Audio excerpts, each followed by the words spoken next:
আচ্ছা, যুবশ্রী প্রকল্পে 6 মাসের টাকার হিসেব চাইছে। হ্যাঁ, অ্যানেক্সার 3 ফর্ম সাবমিট করতে বলা হয়েছে। আপনারা জানেন অ্যানেক্সার 3 ফর্ম সাবমিশন চলছে এই মুহূর্তে এবং লাস্ট ডেট হচ্ছে 11/2/2026, অর্থাৎ আগামী ফেব্রুয়ারি মাসের 11 তারিখ লাস্ট ডেট। তবে 4 মাসের টাকা দেওয়া হয়েছে। এবার প্রশ্ন, এটা অনেক বড় প্রশ্ন। 4 মাসের টাকা দেওয়া হয়েছে, এবার চাইছে 6 মাসের হিসেব। কি করে দেবো? এটা একটা বড় প্রশ্ন যে আমরা অ্যানেক্সার 3 ফর্মে স্টার্ট ডেট এন্ড ডেট কি দেবো। এবং অলরেডি আমি ইতিমধ্যে একটা ভিডিও করে দিয়েছি, সেই ভিডিওতে অনেক কনফিউশন আপনারা তৈরি করেছেন কমেন্ট করে করে, এবং অবশ্যই এই বিষয়টা চিন্তা করলাম না, আবার একটু এই বিষয়টা নিয়ে রিসার্চ করে আপনার সঙ্গে আলোচনা করা উচিত, আবার আপনাদের সেই সমস্যাগুলো সেই ডাউট গুলো ক্লিয়ার করা উচিত। তাই এই ভিডিওটা করছি, মন দিয়ে শুনবেন। এবং হ্যাঁ, অনেকেই কমেন্ট করেছে যুবশ্রী প্রকল্পের বাকি টাকা কবে পাবো। বাকি টাকা কবে পাবো? 4 মাসের টাকা পেলাম, 2 মাসের টাকা কবে পাবো আমরা? তো এটা নিয়ে একটু আলোচনা করুন, ভিডিও করুন যে সঠিক খবরটা কি রয়েছে।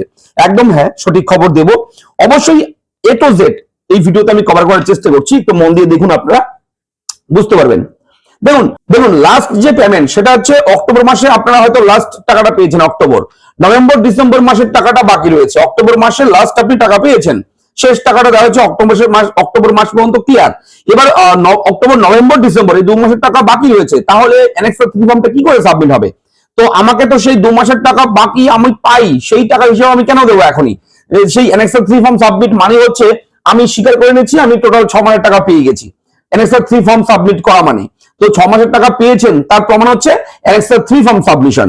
তো এখন ডেট কি দেবেন? Start date, end date. হয়তো অনেকেই সাবমিট করে ফেলেছেন, যারা করে ফেলেছেন, যাদেরটা নিয়ে নিয়েছে সার্ভার, তাদের কোনো সমস্যা নেই। কিন্তু যারা এখনো ডাউটের মধ্যে রয়েছেন যে কোন তারিখটা দেবো, যদি ভুল হয়, আপনারা জানেন যে অ্যানেক্সার 3 ফর্মে কোনো ভুল হলে কিন্তু আবার আপনাকে মেসেজের মাধ্যমে ডাকা হয় এমপ্লয়মেন্ট এক্সচেঞ্জ অফিসে, সেখানে যেতে হয়। যদি না যান, সেই যুবশ্রী প্রকল্পটা একেবারে বন্ধ হয়ে যায়, তখন আর ভাতার টাকা পাওয়া যায় না। সেহেতু বি সিরিয়াস, এই অ্যানেক্সার 3 ফর্মটা কিন্তু খুবই গুরুত্বপূর্ণ একটা ফর্ম। ঠিক আছে, বলে দিচ্ছি। দেখুন, আপনার চেষ্টা করবেন সার্ভারে যদি নিয়ে নেয়, অ্যাপ্লাই করার সময় সাবমিট করবেন, যখন সাবমিটটা যদি নিয়ে নেয়, সাকসেসফুলি হয়ে যায়, তাহলে কোনো সমস্যা নেই। ঠিক আছে, দেখুন আপনি স্টার্ট ডেট দিতে পারেন 1/7/2025, 1/7/2025, অর্থাৎ 1 তারিখ, জুলাই মাসের 1 তারিখ 2025, এই তারিখ দিতে পারেন স্টার্ট ডেট। এবং এন্ড ডেট হচ্ছে যেদিন আপনি করবেন সেদিন দিতে পারেন ডেটটা, অথবা আপনি দিতে পারেন 31/12/2025। 31/12/2025 দিলেও কিন্তু সার্ভার নিয়ে নেবে। ঠিক আছে, কোনো সমস্যা নেই। অর্থাৎ বলে রেখে আবার বলছি, 1/7/2025 স্টার্ট ডেট এবং এন্ড ডেট হচ্ছে 31/12/2025। এই তারিখটা দিয়ে আপনারা ট্রাই করে দেখুন, আপনাদের সেই সাকসেসফুলি ভাবে আপনারা অ্যাপ্লিকেশনটা করতে পারবেন। এবং লাস্ট অক্টোবরে দেওয়া হয়েছে 2 মাসের টাকা কবে দেওয়া হবে। দেখুন, যে সূত্র মারফত খবর ছিল যে এই মাসে, জানুয়ারি মাসের লাস্ট উইকের মধ্যে আপনারা একটা পেমেন্ট পেতে পারেন। ঠিক আছে, এরকম খবর ছিল।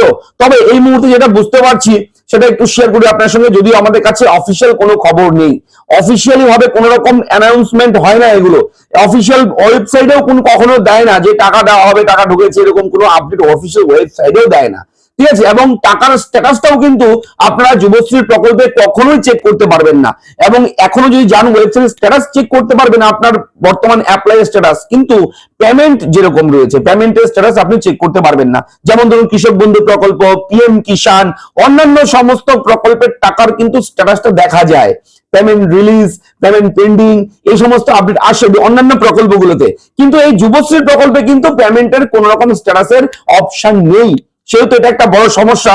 এটা করা উচিত এমপ্লয়মেন্ট ব্যাংকের, খুব শীঘ্রই এটা করা উচিত। বর্তমান ডিজিটাল যুগ, এত স্মার্ট যুগ, এই যুগে এই সময় যদি আমি পেমেন্টের সরকারি ফান্ডের টাকা, আমার পেমেন্টের টাকা আমার অ্যাকাউন্টে ঢুকছে, আমার স্ট্যাটাসটা আমি যদি চেক করতে না পারি টাকার, তাহলে কেমন?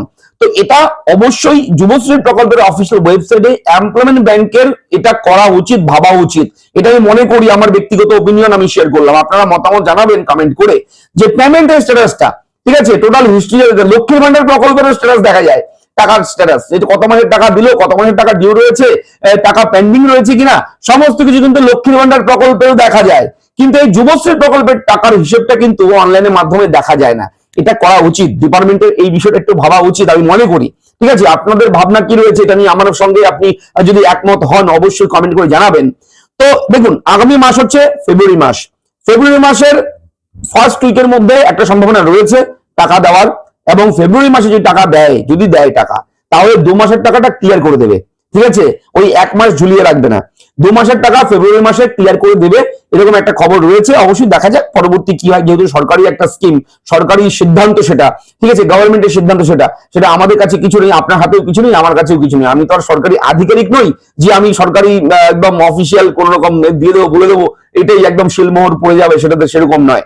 আমরা যে তথ্যসূত্রগুলো পাই, খবরগুলো, ইনফরমেশন গুলো পাই, সেগুলো আপনার সঙ্গে একটু ডিসকাশন করি। তো আপনারা দেখুন, আগামী ফেব্রুয়ারি মাসের ফার্স্ট উইকের মধ্যে টাকা ঢোকার একটা সম্ভাবনা রয়েছে।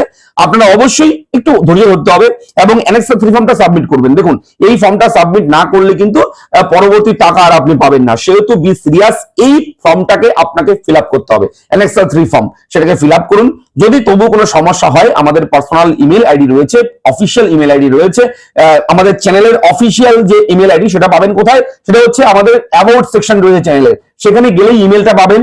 সেই ইমেলে মেল করতে পারেন আমাকে, অথবা এই ভিডিওর কমেন্ট সেকশনে কমেন্ট করেও আমার সঙ্গে কন্ট্যাক্ট করতে পারেন, যোগাযোগ করতে পারেন। আমি প্রতিনিয়ত আপনাদের কমেন্টগুলো দেখে উত্তর দেওয়ার চেষ্টা করি।